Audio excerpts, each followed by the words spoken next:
Hey, Cailen Ascher here, founder of Yoga Biz, and today we're talking about how to get people to sign up for your big programs. So if you're planning on running or have run in the past a teacher training, a workshop, a retreat, some kind of online program, chances are you have concerned yourself with how many people are going to sign up. So unless you're one of those lucky few who kind of strikes gold the first time with your marketing and had a flood of people enrolling, this is likely an issue that comes to mind, and there's a lot of concern that teachers can have about not having enough people to fill their programs. So today we're going to be tackling this issue head on, and I'm going to be sharing some of the strategies that I personally use to fill my programs and that I have taught to my yoga teacher clients to help them pack their retreats, workshops, online programs, and teacher trainings with the right students. So I have 5 tips for you today. I recommend that maybe you get a notebook and a pencil or something to jot down these ideas, because hopefully there'll be some new ideas that you can use to implement and really draw more of the right people into these awesome programs that you're offering.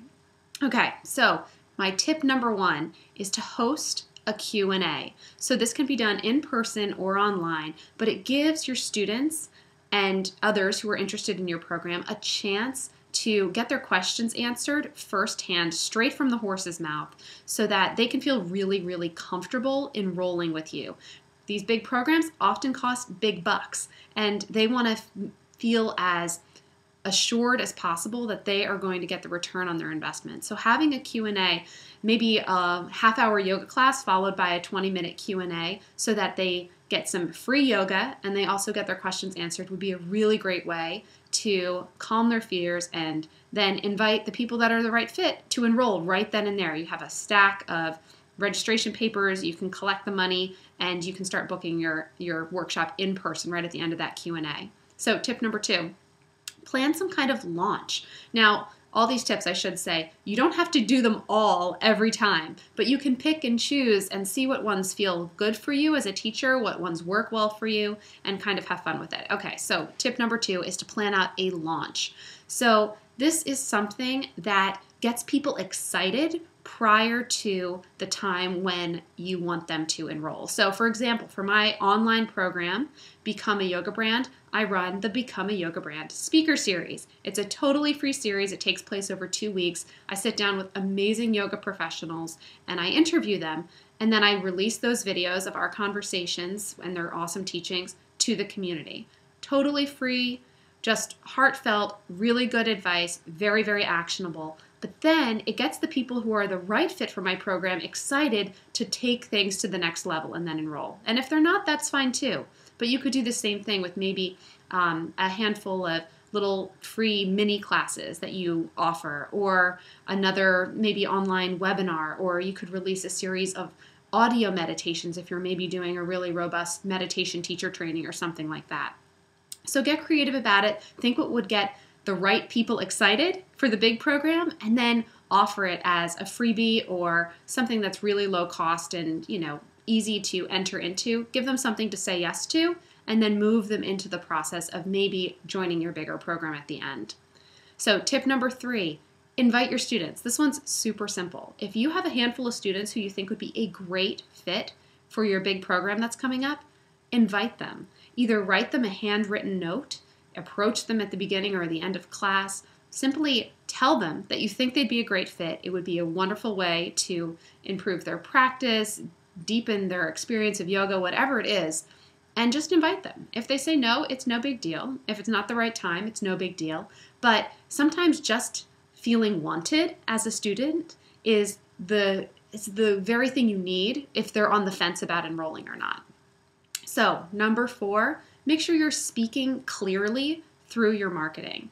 And what I mean by this is we can get very flowery in our language in yoga, and though there is a time and a place for that, when it comes to enrolling these big programs, people want to know clearly and specifically what they are getting. So instead of saying something like, you're going to feel amazing and you're going to open the body and we're going to dive deep, and all those flowery terms, get really, really strategic in your languaging on your posters, on your flyers, in the emails that you send, and when you're speaking about it to people before class, after class, in person, whatever it is. So for example, if you're having a backbending workshop, get really clear on who that's for. Say you're hosting a backbending workshop for advanced students who are looking to improve their backbends or advance their backbends, so that people know whether or not they're the right fit, because not everyone's going to be the right fit for everything you're offering, and weeding out the people that aren't the right fit is just as important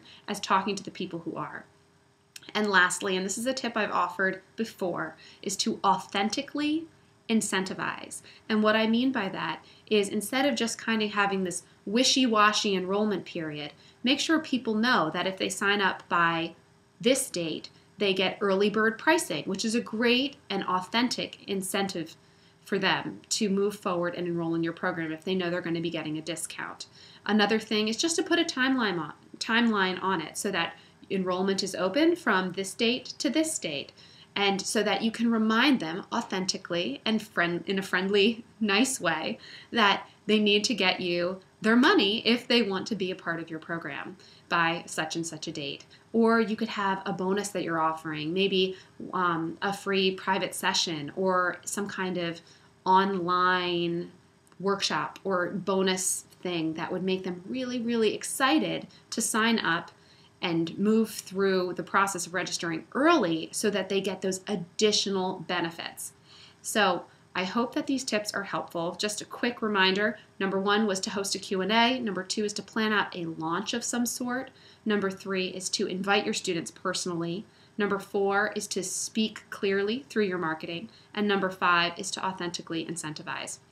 I guarantee that if you use one or a smattering of these for your next big program, you're going to see those numbers tick upward, and you're going to get more of the right students into your program. And as always, for more business and marketing tips just for yogic entrepreneurs, head on over to calmbiz.com, and I will see you there.